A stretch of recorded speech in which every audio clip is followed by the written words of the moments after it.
persiapan. Dua mulai.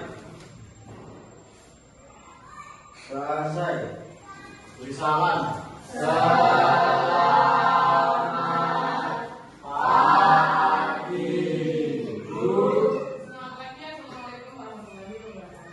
Waalaikumsalam warahmatullahi wabarakatuh. Sebelum Ibu mulai pelajaran, Ibu absen dulu ya. Angelia Agustina, Angelia Ramadhani, Aira Izalika, Asri Ahmayo, Marisa Setio, Dimas Gumila, Meisha Fatima, Giovanni Fadra, Giovanni Fadro, Najwa, Nur Nadia, Octavia Indah, Revika Binanti, Silviana, Setiawan. Untuk semua ya. Baik. Untuk membuka semangat hari ini, mari kita berdiri semua, kemudian ekspresi seperti biasanya.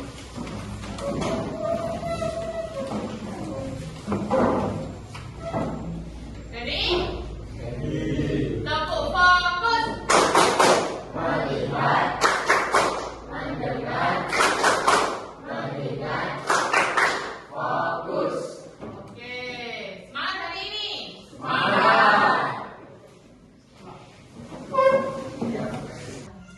Oke, baik. Materi selanjutnya adalah bab 3 ya. Silakan dibuka di bab 3.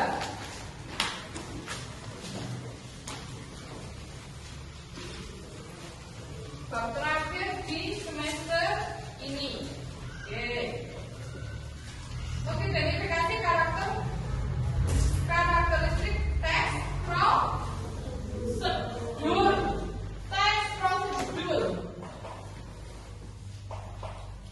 Ada yang pernah dengar teks prosedur? Apa sih teks prosedur itu? Teks prosedur adalah jenis teks yang bertujuan memberi petunjuk tentang langkah-langkah atau cara-cara untuk melakukan sesuatu. Iya, langkah-langkah atau cara-cara melakukan sesuatu. Contohnya, ketika kalian ingin membuat mie rebus, katakanlah, berarti ada langkah-langkah yang harus dilakukan, yaitu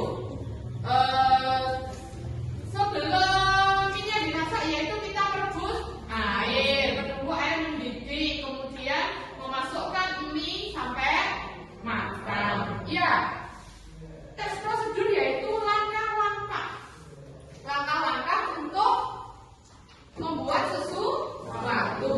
Kemudian teks prosedur itu ada 2 cara, yaitu ada yang ditulis secara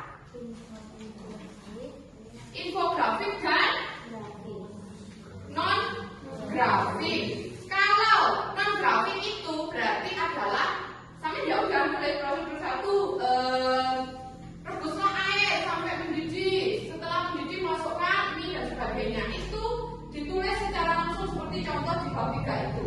Kemudian kalau dengan cara infografik itu berarti kalian harus menyertakan gambar, tulisan yang mudah dimengerti. Gambarnya juga harus bagus, sesuai dengan agar pembaca itu menarik. Bisa dengan cara tulis tangan atau lewat HP atau apapun lah. Banyak aplikasi yang bisa membantu kalian untuk menciptakan infografik. Yang mudah adalah lewat Canva. Oke, bisa membedakan ya infografik dan non infografik. Baik, setelah itu ketika kalian akan menulis atau membuat teks prosedur, kalian harus memperhatikan kata-kata fokus. Ada 3 kata-kata fokus dalam teks prosedur. Apa saja? Apa Nisa? Tersusun dari 1 atau 2 kata, mengandung kata yang sifatnya unik dan bersifat menyeluruh. Iya, tersusun dari 1 atau 2 kata, mengandung kata yang sifatnya unik dan bersifat menyeluruh. Artinya adalah tersusun dari 1-2 kata. Jadi kalau sampean bikin judul infografik jangan panjang-panjang. Contohnya saja makanan sehat. Nah, kan sudah 2 kata toh. Makanan sehat atau gizi seimbang. Nah, ini dibuat tulisan yang besar dan menonjol dan menarik, betul. Nah, itu artinya adalah tersusun 1 atau 2 kata gitu. Atau 1 kata olahraga. Nah, judulnya olahraga saja dibuat 1 yang menarik. Tapi olahraga bangun pagi, lari, push up, sit up lah. Itu metodenya. Kalau infografik harus sesuai diberi gambar. Kemudian yang kedua, mengandung kata sifatnya unik. Harus jelas dan sifatnya unik, bukan hal yang umum. Contohnya kalau sampean ngomongin makanan sehat, sayuran hijau. Nah, itu kan unik toh, sayuran hijau. Oh iya, orang berarti apa? Semangat untuk membaca. Bisa jadi protein hewani, berarti di dalam infografiknya sampean itu menerangkan tentang protein hewani. Kemudian yang ketiga, bersifat menyeluruh, yang artinya memuat 1 atau 2 kata yang bisa digunakan untuk memperjelas keseluruhan isiannya. Contohnya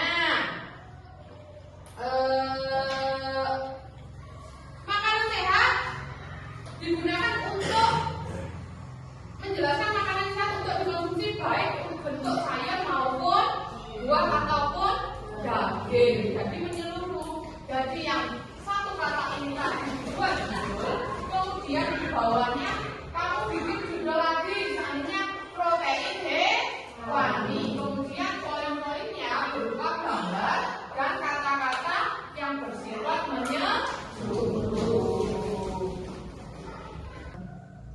Baik, materi yang di atas sudah Ibu terangkan. Ada yang ditanyakan? Baik, kalau tidak, Ibu punya contoh infografik. Apa? Cara mencuci tangan yang benar. Ini infografik atau non infografik?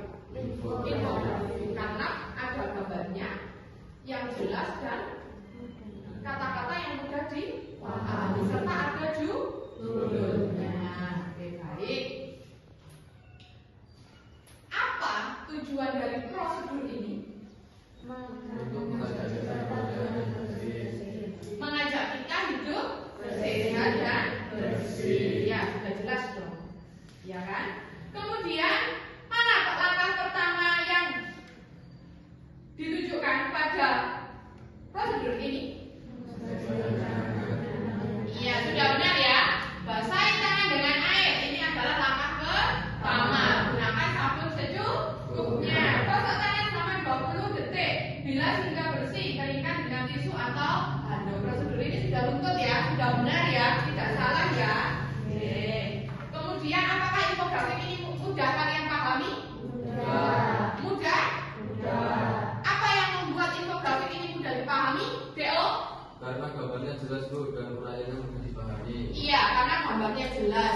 Kontras warnanya juga jelas. Gambar tangan, mencuci tangan, membasahi, sabun, handuk, semua jelas di sini. Sehingga jika kalian membuat gambar infografik harus jelas gambar maupun kata-kata yang ingin kalian gunakan atau masukkan dalam infografik. Jelas ya mengenai contoh infografik. Oke, baik. Setelah contoh yang Ibu berikan, sekarang bawa HP kan? Bawa. Oke. Sekarang silakan membuat prosedur atau infografik ya. Silakan membuka Canva.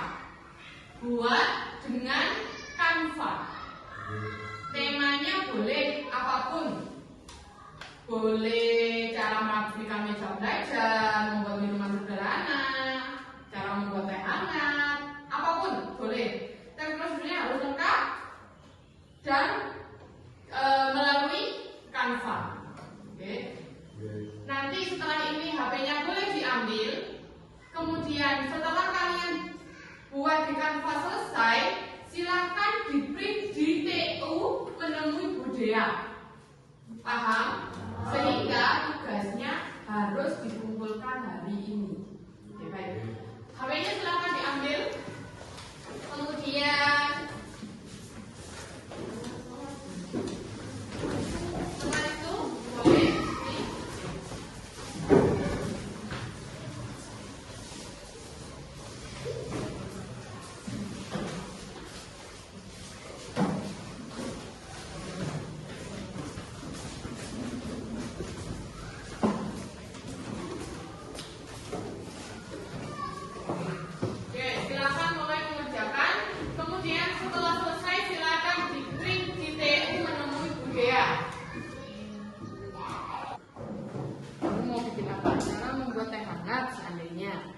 itu ya.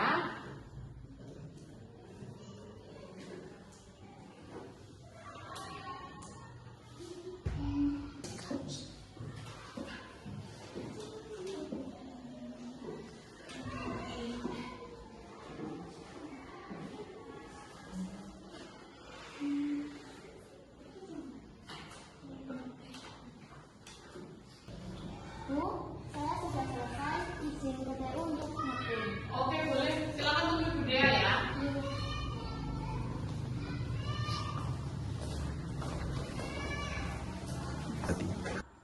Permisi Bu, saya mau izin ngeprint. Ngeprint apa? Ngeprint tugas bahasa Indonesia membuat teks prosedur grafik. Oh iya. Sudah ada gambarnya? Sudah. Ya, silakan dikirim. Ya. Sudah saya kirim Bu? Ditunggu dulu. Ya.